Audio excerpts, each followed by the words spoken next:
A community alert. Officers with the Mobile County Sheriff's Office are warning pistol permit holders about a possible scam in a text message claiming their permit is about to expire. As Chad Petrie reports, the message pushes people to try to get a pistol permit from Virginia. People getting their pistol permits renewed are usually well aware of when their papers expire. Important to have one because you never know when you're going to get pulled over.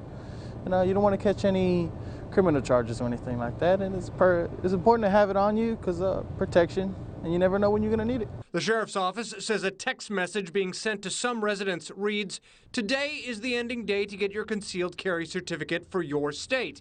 The message then redirects to a website called certifiedccw.com and encourages people to get a pistol permit from Virginia through their online training course. This is the first we've heard, so it's highly unusual. Virginia has a process for non-residents to get a Virginia pistol permit, but as of Friday, they'll no longer allow online training courses as part of it.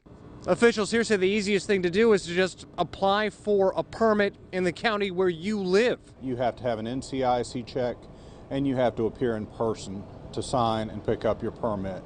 You can't just apply online. You have to prove who you are before we can give you the check. The sheriff's office taking aim at what they say is a scam. In Mobile, Chad Petrie, WKRG News 5. We did try reaching out to the certified CCW website, but we haven't been able to reach anyone. A call to their toll-free number just puts you on hold, and an email request for comment has not been returned.